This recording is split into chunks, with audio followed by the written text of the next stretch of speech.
What would you call a politician who compares his opponent to Jimmy Savile on live TV?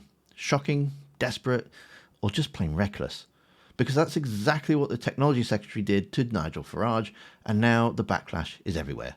This is what triggered the storm. Look, Britain is descending rapidly into some kind of dystopia. This Online Safety Act, Orwellianly named, what it does absolutely nothing to protect children. What it does do is suppress freedom of speech in this country and really force social media companies to censor anti-government speech. The only way that we can deal with this is to ask people to prove their age.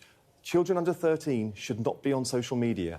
Children under 18 should not be viewing involuntarily dangerous, hateful, violent, misogynistic and pornographic material.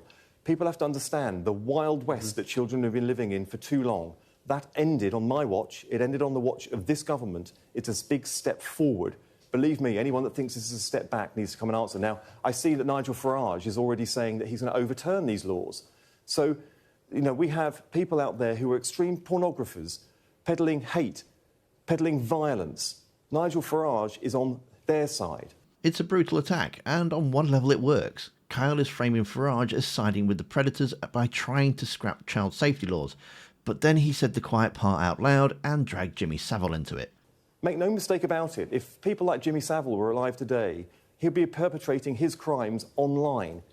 And Nigel Farage is saying that he's on their side. I'm sorry. Not the side of children who are... I'm going to ask you to clarify. Do you honestly think to say Nigel Farage is on Jimmy Savile's side? When it comes to online activity, we have seen unfettered access of adults to children via social media.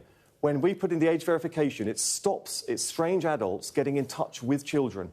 So make no mistake... This is a major leap. You're going to stick to the fact that you said that Nigel Farage is on Jimmy Savile's side. Nigel Farage is on the side of turning the clock back to the time when strange adults, strangers, can get in touch via messaging apps with children. We have now asked to age verify the age in which people can have access to online content so we can protect children from unwanted, dangerous content and also those messaging services where people can get access directly to it. Nigel Farage wants to turn the clock right back when all of that, I have absolutely no doubt about it, people are perpetrating more crime online, more danger to children online, and Nigel Farage has said he wants to overturn every single one of the laws that keeps children safe in our country.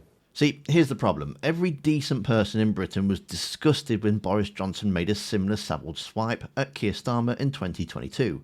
This leader of the opposition, a former director of public prosecutions, Mr. Speaker, so he spent most of his time prosecuting journalists and failing to prosecute Jimmy Savile, as far as I can make out, Mr. Speaker. The difference? Boris Johnson said it in Parliament, underprivileged.